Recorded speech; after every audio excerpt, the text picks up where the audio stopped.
Good morning, everyone, and welcome to all of you in the room and to our audience as well on LinkedIn. We're thrilled to have you here with us today to have a wonderful panel. Very excited about this conversation. And the backdrop for the talk today really is around the opportunity that sustainability is creating. It's both a generational issue of our time for our society, as well as a generational issue for businesses and organizations around the world, and an opportunity to actually drive and sustain business as well. So we're very much looking forward to exploring that with you. We recently conducted our third annual, what we call CxO Report, which is basically a report of 2,100 leaders around the globe, senior leaders around the globe, to get their perceptions around what sustainability means to their organizations, 27 countries. And what we heard in this year's report is that sustainability, for the third year in a row, continues to be a top 3 issue for leaders around the globe, ahead of many other areas that are also incredibly important, such as talent and need for talent around organizations, supply chain, as well as political uncertainty. So it shows you how highly leaders are prioritizing this both issue and opportunity. And what we've also learned from that report is that organizations are showing that through how they're investing. So last year, they talked about 75% increasing funding around sustainability. This year, 85% of our leaders that were surveyed say that they're increasing their funding for sustainability-related areas, which is pretty incredible considering all the demands of businesses around the globe. What we're also seeing is a shift in the attitudes towards this. So one where organizations are talking about what their compliance-related issues are. That's still something that is of large focus. What do we need to report on? But we're also seeing organizations pivot to incorporating sustainability into their broader strategies and moving from that commitment to the actions and taking actions around 2 primary areas. And we're seeing that play out in terms of operational efficiency and into supply chains, as well as new products and services and offerings for organizations. This is really the first time we've seen that play out in this report. And joining me today to talk a little bit more about that is Stacy, who is our Deputy CEO at Deloitte. Well, welcome to our session today. I want to share a few perspectives that I took away from our study. First and foremost, I was struck by the sense of urgency that these leaders demonstrated in their responses to the impact of climate change on their operations. You know, whether it was the escalating property damage or insurance concerns or the supply chain disruption or even the health and well-being of their people. So over 70% of these leaders said that they foresee a fundamental shift in their strategy and operations because of climate change in the next 3 years. And nearly half of them are already transforming their business model. So that may be those businesses that are trying to engage and find their place in the new green economy, or it could be those that are really looking at their carbon footprint and trying to become more sustainable businesses. I think what was most heartening to me in the results is that these executives do not see a trade-off between being able to grow their business and being able to reach the climate commitments that they're making and to make that climate progress. So we had 90% of these executives indicated that they believe they can grow their business and reach the climate objectives that they are seeking. And they believe that the world can actually have economic growth and make climate progress. So a lot of positive positive momentum from this study. Thank you, Stacy. Appreciate it. I'm going to now welcome our panelists up on the stage. Very excited for the diversity of perspectives from this amazing lineup of speakers. So please join us up on stage here. We'll trade out for a second.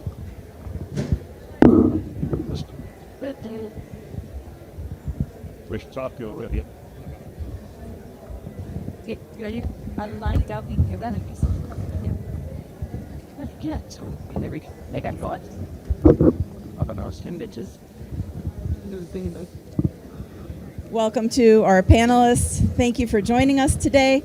I'm going to start out with an easy question, which is, can you introduce yourselves and your organization and the roles that you play? And we'll start on the end with you. Okay. Thank you very much.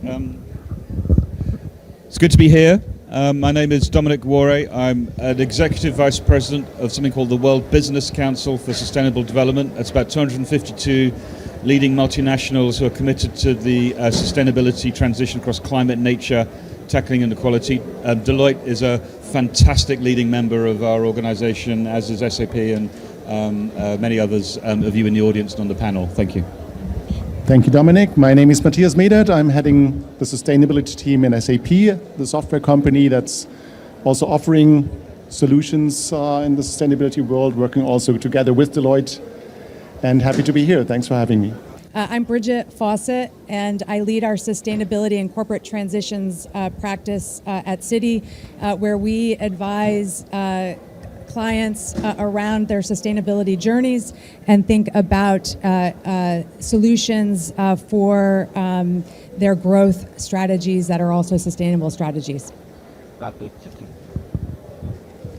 Hi everyone, this is Ankit, Todie. I head sustainability for the Mahindra Group. It's about a 60 billion conglomerate headquartered in India, and we operate in about 20 different industries, the major of them being manufacturing, financial services, IT services, and a variety of other things. So glad to be on the panel here. Thank you. So as you can hear from the introductions, we've got 4 panelists with incredible diversity of experience and perspectives. So as I ask these questions, please feel free to provide the perspective that is most relevant to your organization. We'll just go down the line with the first one. How has your company's approach to sustainability and climate change evolved over the last 3 to 5 years? And in particular, can you give us a perspective on how central it is or isn't to your overall strategy? Ankit, we'll start with you. Sure, thank you. I think we have definitely revamped our complete sustainability strategy. In fact, about 3 years back, we did a refresh where we came up with this idea of being a planet positive company. Now, what does this mean? 2 things. One, moving the conversation away from only talking about emission reduction to holistically thinking about its impact on all parts of the environment and all parts of the business. And second, being seen as a very important part of the strategy of how businesses operate. And we divided this entire idea into 3 pillars. The first pillar is everything to do with your operational footprint. So things like emission reduction, but also water management, waste management, material circularity, especially in the manufacturing sector, was another pillar that we picked up. The second pillar was the entire business transformation in terms of how do we get each of the different group companies, and they operate in a variety of different sectors, into creating an entire pipeline of green revenues. So it could be green products such as EVs or green housing. It could be green services. We have a renewable energy place, so sort of supplying renewable energy. It could also be a green enabler such as EV financing in the finance space. So basically getting each of the industries that we operate in to convert into a green revenue pipeline. The second part of it was to take the entire supply chain along, because most of these transformations will not happen unless and until the regulatory and the supportive ecosystem around it is also developing. So how can we be a positive catalyst for that? And lastly, looking at new lines of circular business models. So again, an example of that is that we created a new business in end-of-life vehicle recycling. So that was sort of the second pillar. First, operational emissions. Second, transformation of the business. And the third area was areas where we have significant influence, especially from a social transition perspective, as well as nature-based areas. So mostly driven by our CSR funding. We undertook massive scale plantation programs. We have a program that specifically helps farmers become more sustainable, given that we sell tractors, a lot of it. So how can you take the ecosystem where you have influence? And this is further supported by transparency in reporting and disclosure increasingly becoming important. And given the size of the Mahindra Group in the Indian context, there is a slightly bigger role that we play, both in terms of government policy making as well as in terms of moving the entire corporate ecosystem along as well. So that's basically how we really rethought how we do sustainability in the company. Just a question for the audience here. How many of you have had the opportunity to take a look at this report yet? Okay, so okay. I'm happy I asked the question. It's more hands than I thought would go up. But your description is one of how we would characterize a leading company is focusing, right? You have incorporated this deeply into your strategy. You've modified what you're bringing into the marketplace. You're involved in policy shaping. That's a leading company. So thank you. Bridget, over to you. Thank you. So we have been on a sustainable journey at Citi for over 20 years. And it's really been underpinned by our focus on environmental and social risk management and also stakeholder engagement principally. And I think, Jen, to your question, well, what has changed at Citi from that mindset? I would say that we are now, with Jane Fraser as our new CEO in March of 2021, declared Citigroup a net zero bank. And that was terrific, net zero in our own operations by 2030, but net zero with our financed emissions by 2050. And so that aspiration really kicked in an execution plan, because when she announced that commitment, we really didn't know how we were going to get there. And I think that's probably very similar to many of you who are driving businesses today. It's really how do you make that progress and that speed of change. So we kicked in with an execution plan that was really multifaceted. One was, how do you operationalize a net zero commitment? And that is really fundamentally for a bank. How do you manage the risk and the capital deployment and capital underwriting in an efficient way? And we can come back to that. Secondly, how do we really help to support our clients? Because fundamentally, we cannot transition unless our clients around the world are transitioning. So we had to put in strategies around how do we support clients, how do we bring in consortium partners to do that? And again, we can talk more about that. And then importantly, we all know that critical enablers of the transition are new technologies. So we can't just hope and wish that these new technologies develop. We had to help to drive and grow these new technologies. So we were very adamant that we needed to make investments. So we invested we're an investor in Breakthrough Energy Ventures, which, as you all know, is a catalyst for new technologies. We also created the Citi Impact Fund, which is a direct investment vehicle for us to invest in new, growing, sustainable businesses.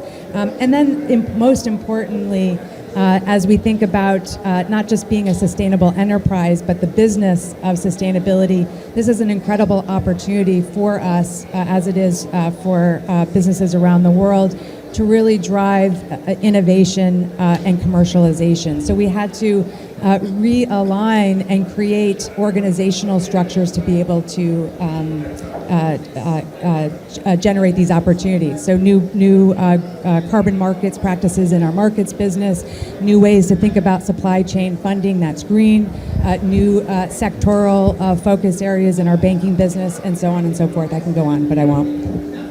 Thank you. And it's interesting because both of you have already talked about how it's beyond your organizations into working with your clients as well, which is critical to this. And you brought up the technology word.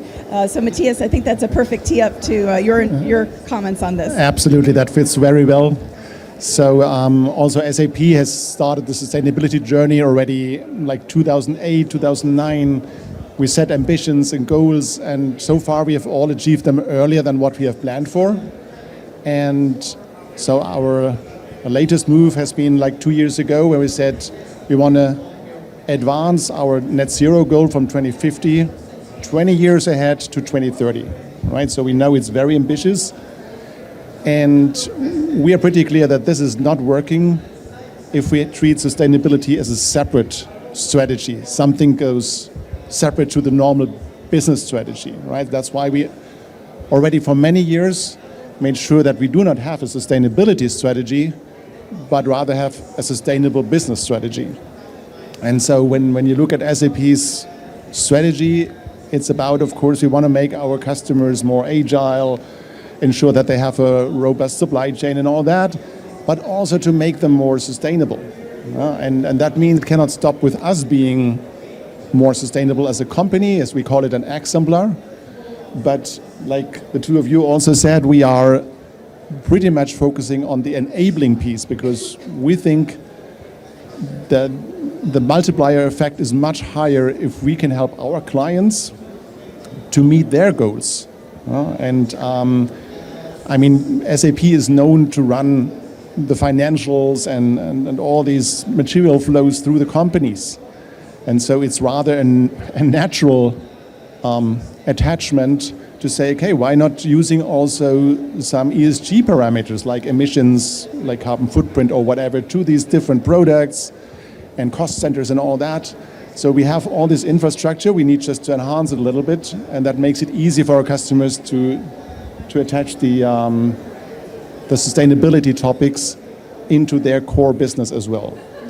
And the last thing I think that I just want to mention, I just took over that role in the last week, and I was very happy that I got the job, because I have not really a sustainability background. I have 26 years SAP experience, but from the business perspective, right? And it was really the decision of our board to say, no, we want to have someone who can speak the language of the different businesses, because that's important to speak the language also of our customers. Yeah, we're not selling to the CIO in our customers, right? We need to address the entire business functions. And I think that's why we say sustainability is not separate, it's part of the business.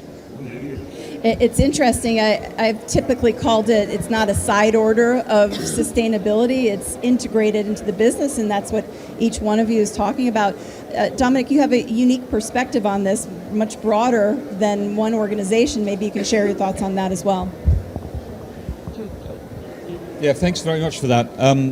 So we have a different KPI as a .org at the World Business Council for Sustainable Development, but I'm very pleased to say that we've got more businesses joining than ever before.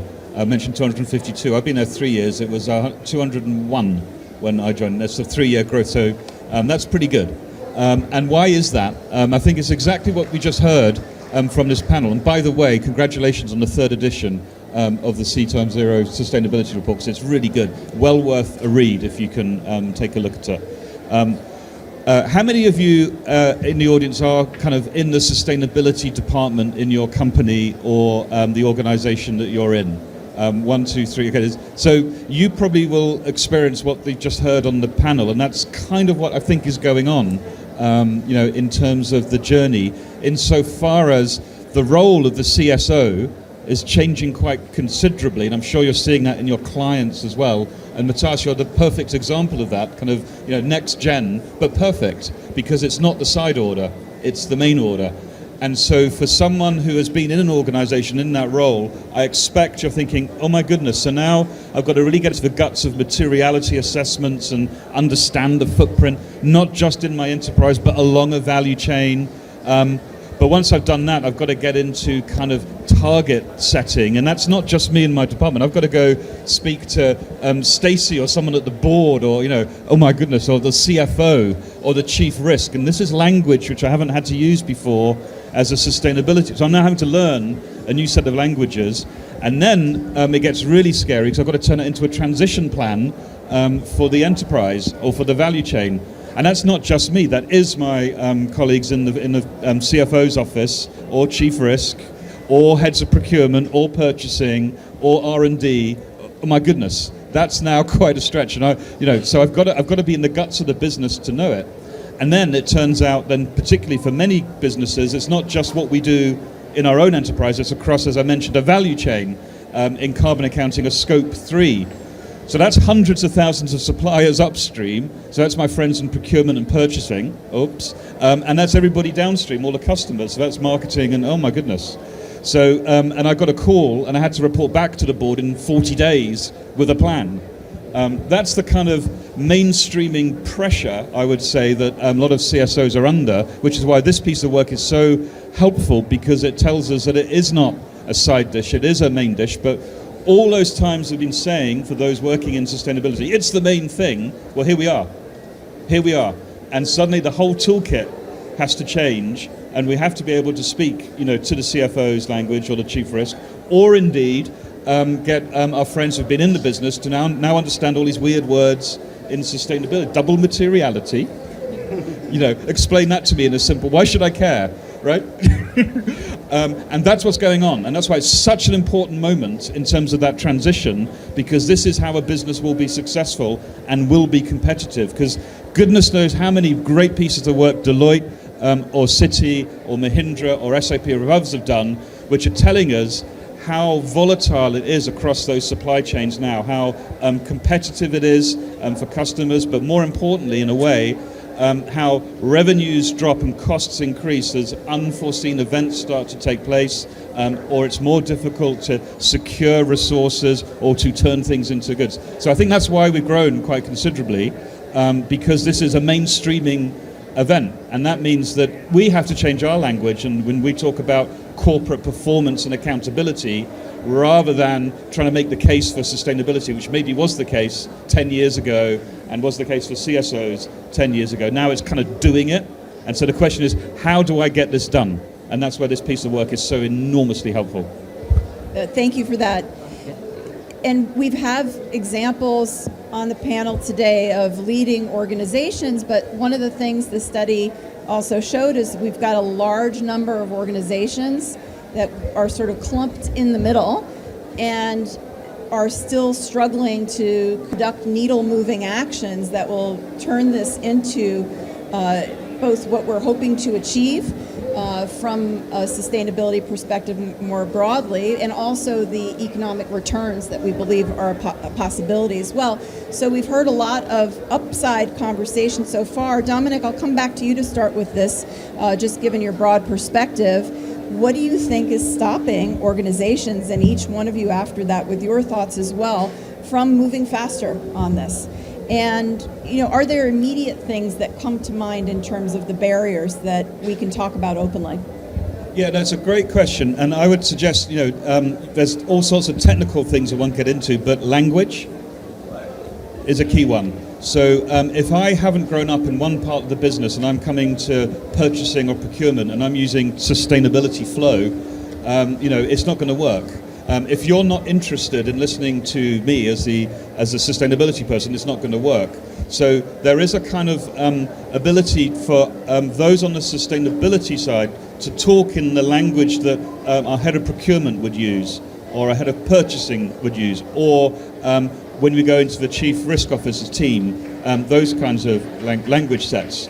And one way of doing that quite quickly is the cost of inaction to my chief risk officer or my CFO, because actually that becomes quite stark quite quickly if we look at the numbers. We had probably one of your clients, but a leading food and beverage company, who, their EBIT was,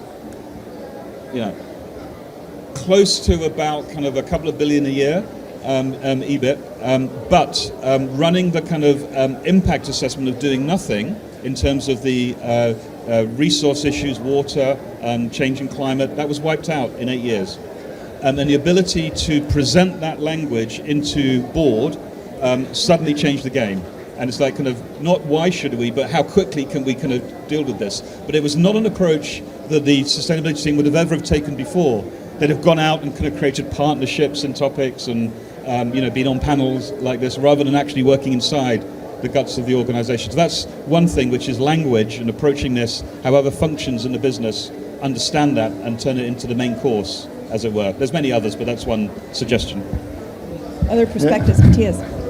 Right, I would support that, but maybe two other areas where I feel that there is also an issue. The first one is the regulatory complexity. So what we see at the moment is not only that it's complex, but it's also inconsistent globally. Yeah, so that makes it harder for us to manage all these, not only internally, but also when we produce our products, right? Standard software is easier if you have to comply with one standard instead of dozens. Yeah, I mean, we have also different tax regulations in different countries, so we are used to localization, but it just delays things, as you said, right? The other thing is data availability and quality. Yeah, I think we're still lacking in many areas really consistent standards to get robust, good quality, comparable numbers. And the last thing, absolutely, Dominic, I fully agree what you said, is the language. As I said, I want to do that, but it takes time. Yeah? One example, just very, very catchy for me, was our car fleet. We have about 30,000 company cars. And when we brought up the idea to convert that to 100% electric vehicles, you know, the car fleet managers, but it was the wrong language, right? It was not about sustainability, but when we could convince him that there is less maintenance costs, that there is even like the charging is cheaper than the fossil fuels, and yeah, we probably needed to adjust instead of leasing the company cars so that, you know, you have the value thing. But at the end, they got it in their words. They were convinced easily, but it takes time. It's not just this, oh yeah, everyone is just jumping on it. It takes time. Well, I'm glad that my fellow panelists have addressed organizational fluency and alignment, because that is clearly a challenge, but we're working through it. And I'm glad that you brought up the regulatory and data, and I didn't have to do that. I think one of the other challenges kind of related to those three elements is the value proposition. And that is, you know, we tend to have a language and a metric system that is quite financial in nature. And we often, historically, firms have thought of sustainability as a side menu item as opposed to being part of holistic strategy. And so if we can start to think about the earnings potential that sustainability drives, if we can start thinking about multiple expansion, and when we can start to talk about sustainability and its metrics as part of the financial language that we use, even if we expand that language to include things like carbon accounting and the like. We know that when we talk to corporate clients, everybody wants to get to where they need to be intellectually, but sometimes without the push around the value proposition for the organization, it's hard to align. It's hard to fathom the regulatory framework, the data challenges, the organizational alliance, and the fluency factors. One of the things that we've looked at over time, Janet, is that, you know, companies, publicly traded companies that manage their risks and their opportunities well outperform their peers. So there is a value proposition to having a holistic, sustainable strategy that can drive organizational resiliency and long-term growth out there. I'll just maybe add a little bit of nuance. So the way I would say that the things that would accelerate sustainability the most depends on two dimensions. So one is the dimension of what kind of action are we talking about. One category of actions where the business case and the sustainability case are often interlinked, and they are in the same direction. Things like energy efficiency, renewable energy, they are moving at a fast pace already. So we are there yet. There are areas such as, let's say, material circularity, where the business case still needs to be sort of established. The tangible benefits, the business financial benefits still need to be established. So those are the more tricky problem where you need more action. And I'll completely second that the language of how you communicate this is very important. But at the same time, in some of these areas, the role of the investors and the board becomes extremely important. We have seen increasingly in the Mahindra Group that we have had 5 sovereign investors who have come in different parts of the businesses. Their thinking and maturity in these conversations have really helped us push the needle. So that's one dimension. The second dimension that I would add is the nature of the industry itself. So when it comes to our renewable energy business or our EV vertical, our ability to do a lot of things faster is much higher as opposed to some of our other verticals. So the nature of the industry also determines that what kind of actions are moving, and that's where in the second kind, the role of the regulatory ecosystem in the supply chain becomes increasingly important. That how do you take slow steps one at a time, make sure that the environment is also supportive through investors, through regulators, picking up the low-hanging fruits and showing tangible value and sort of building up. So I think that's the dimension in addition to what's already been said. It's interesting to listen to you talk. There's just a lot that has to happen. And I think this is the first time I've actually heard it articulated in a way that you've described, because we're finding as it becomes more mainstream that language is important, that looking at your particular organization and figuring out what matters to that organization is important, and then how you can influence externally. We're gonna turn the conversation to technology now and get a perspective from each one of you around the role of technology. One of the things we saw in the study is, I mentioned at the beginning, an increase in investment and planning for investment. One of the major areas for that is around innovation. We already started talking a little bit about that, innovation and use of technology. So just to get a perspective from each one of you on how your organization is using it and or your clients, and the role as well in technology in and around artificial intelligence, if you have some comments on that too. Who'd like to go? Do you want to start us out, Matthias? Yeah. Okay. Yeah. Terrific. You are a technology company. Yes. Good. So now, as I said at the beginning, the combination between our general strategy and the sustainability strategy works very well when we come to the way how our customers deploy our products. In the past, customers typically deployed it on-premise in their own data centers. And what we at least assume is that many of those run at least at gray electricity. By converting more and more of those into our cloud data centers, we can be sure that all of them run 100% green already for many years, right? So that helps in one element. The second thing is, I mentioned before already, is this experience that we have in the finance and material flows, to say why not use that, and we call it the green ledger, right? To use that financial accounting.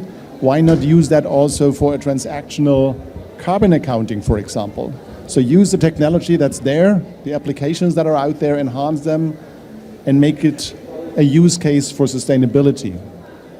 And last but for sure not least in these days is AI. So AI is, of course, on one hand a challenge for sustainability because of the energy it consumes, but also here we have already in SAP, we've adjusted the times when we learn and train the AI, right, to use times when there is probably an over availability of electricity and these things, or not use it when everyone else is doing it. And the other thing is that we of course want to implement it in our sustainability solutions. So one use case here is, for example, the factor mapping. With an AI support, we measured that with multiple customers. It's in average probably a time saving of 80%. Also, like generating reports automatically, all these things will help to reduce the complexity and administration efforts, and to help our clients to not focus only on compliance and reporting, but to have more capacity free for taking actions. Because at the end, that's what we're here for, right? We're not here for compliance and reporting. We want to have impact. And I'm a strong believer that we can use the technology to free up capacity exactly to take actions and to find the right optimization potentials and use it.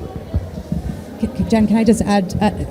So I think the technology as it relates to the enterprise and what those opportunities look like, you've just articulated, and those are really important, and there are many different use cases. From Citi's perspective, we could even just look at our risk, climate risk, and physical and transition risk, and think about the technologies that we're deploying that have predictive capabilities, Earth observation instruments as one example where Deloitte is very involved. But I don't want to talk about that. What I think is also important is the climate technologies as enablers for this transition. And that's as important to Citi as the enterprise technology. And when I say the climate technologies, it's not just SaaS-based technologies. We have to come up with what are the new sustainable aviation fuels that can help to facilitate the decarbonization of the aviation sector. We have to figure out what are the new green steel technologies to be able to accelerate the decarbonization of the steel industry. What are the technologies for carbon removal? There's engineered technologies, there's nature-based technology solutions. So I think this world of technology for our organizations is quite broad. It's how do we think about the efficiencies, the processes from an enterprise perspective, for sure and for certain. And I think we're seeing a lot of really advanced solutions in that way. But the equally important is the new technologies for how we actually rebuild the world. Because essentially that's what we're doing. We're rebuilding how the world works. And so we need these tech solutions and we need to fund them. We need to place bets on them. And that requires a technology fluency within your organization that many enterprises don't yet have. Absolutely, I'll sort of completely agree. And there's two definitions of technology that I see. One is a more software-oriented definition of technology. There, completely agree that the biggest benefit that we have seen is in terms of reporting and disclosure simplification and measurement of data. But as Matthias pointed out as well, we are trying to increasingly get into new areas where they can help. And particularly one thing that has seen early success is we have about 60 different solar assets in different parts of the country. Now, all of these are being run by different software solutions, by different providers, etc. We have taken a project to bring all of this together on a platform to optimize and increase the efficiency, do predictive maintenance, etc. These are relatively industry first things that we are doing, at least in the Indian ecosystem. So we are trying to increasingly see which are tangible, more actionable areas where technology can be deployed. That's one. Completely agree with what Bridget is saying. If you take a broader definition of technology, there's so much more. So green steel, for instance, is again one area where we actively work with. We are a large buyer of steel, both in our auto industry, but we have a company that is one of India's largest processors of green steel for consumer goods, for automotives, etc. So all of our scope 3 emissions is effectively green steel. Now, we don't make steel, but we have a big role to play in terms of helping a lot of the global technology come to India. So a lot of my day yesterday went into discussing, teams with Sweden on how can we adopt some of the technology and innovations that's happening there. And increasingly, that entire theme is going industry by industry. So EVs is another big example that we are doing this, where things will get launched. We are trying to, not just use technology in terms of converting the ICE vehicle into EVs, but even within that, we did a project where it was about how do you, look at the aerodynamics of the vehicle to lightweight the vehicle. So all of these are technological innovations, and I can really go on sector by sector in terms of how that's making a difference. And a lot of the innovation is what is required to do that. Dominic, your thoughts?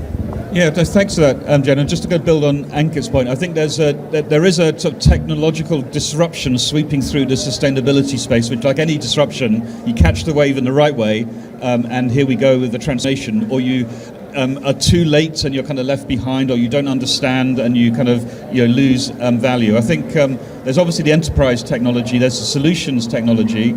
I want to catch on something that you said, Ankit, in terms of the other geeky bit of this space, carbon accounting, because as the executive co-chair of the Greenhouse Gas Protocol, which I know you all love, the Scope 3 challenge, which you mentioned, Ankit, in carbon accounting, is what a headache.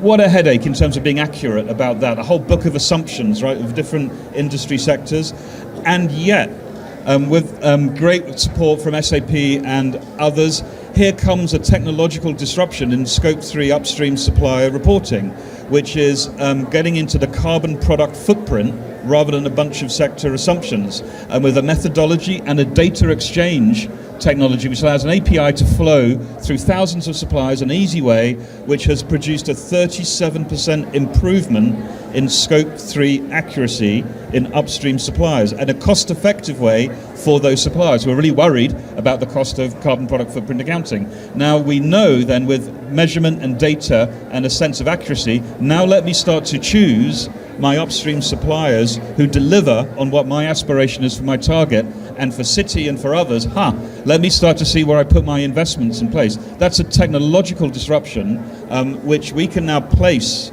into the Scope 3 update of the greenhouse gas protocol. So these things start to connect together, much more efficient in terms of time avoided going through loads of manuals to find industry assumptions to spend on the innovation agenda for the company or for the value chain. And there are few examples like that, but they are ripping through the plumbing of sustainability quite quickly. If you want to find out more, happy to chat. Thank you for your comments on that. One final question for each one of you. As we think about what we're hoping to see in the next 2 weeks, or a little bit less than 2 weeks now, what were your hopes for the outcome of COP29, which is known as the Finance COP? Your thoughts on that to close us out.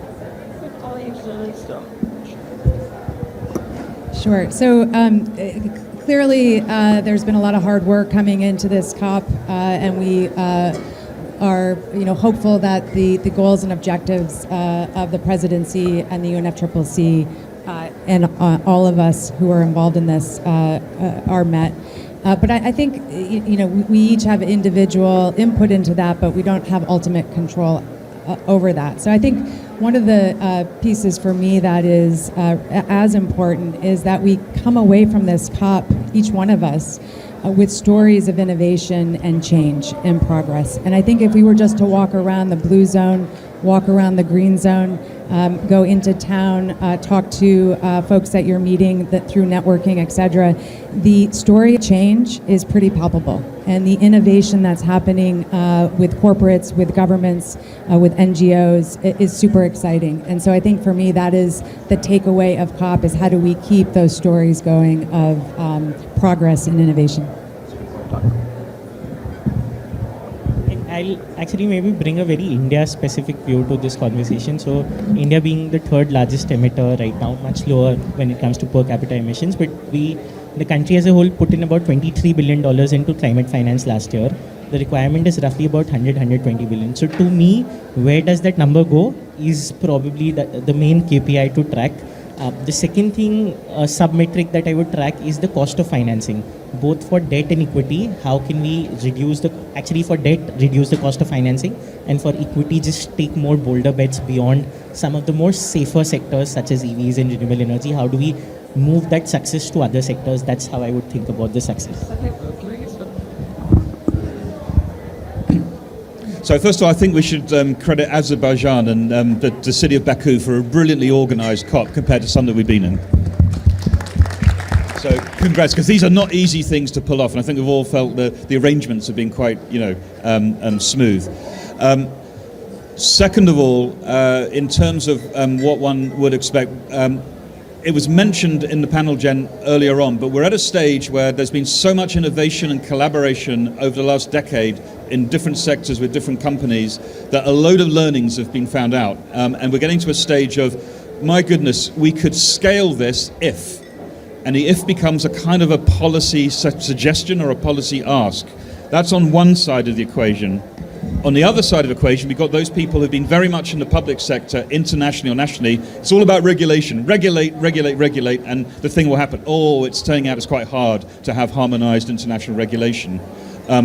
What would work is what they are saying. So in the middle of these two, and I'm sure for many of your clients at Deloitte and for the work that Mahindra's done in India and Citi in the US and South globally, we're now finding that kind of delicious middle point of, we have learned these things from really trying to do this innovation and collaboration, and here are a couple of levers, doesn't matter what they are, but you've probably sort of seen them in some of your work, that if they were pulled from a policy or an incentive perspective, bang, we can go to scale. On the policy governmental side, irrespective of some of these negotiations about Article 6 or whatever it might be, can you tell us what a couple of these credible levers would be, and would you kind of proactively support the agenda if we went for it? That is kind of where this is hanging, and the outcome from Azerbaijan and those several months through to Brazil is a massive opportunity, maybe even for the number 4 of the report is, so what are those 5 things? And how many people would be supportive? And I can't tell you from the little conversations that I'm in how grateful the international public sector would be to get that information.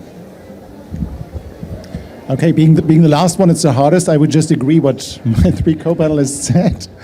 But for me, just to summarize it in my words, I mean, I sensed that there was even some kind of depression considering the last geopolitical situations.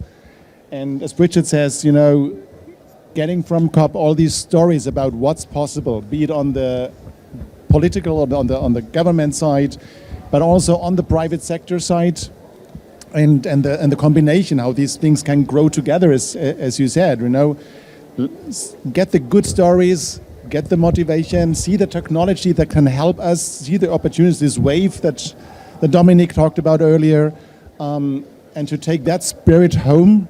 I mean, that is for me really the important thing, to ensure that really sustainability is not seen as this idealistic side order, you said. It is really a core topic to be successful for the business in the future, right? It's not an option. And if we achieve that, I mean, then I would be more than happy. Thank you. Thank you to our wonderful panelists today. This was an incredibly inspirational panel, just hearing about the work that you're doing, and it gives us, I believe, hope that we can actually get this done. And I think great comments around how to do that, whether it's language or integration into strategy or use of technology or influence, working together across a vast ecosystem. There's line of sight that we can make it happen, and hopefully this 2 weeks helps us accelerate that. Thank you, Stacy. Thank you to our audience, both here physically and online. And a warm round of applause again for our panelists.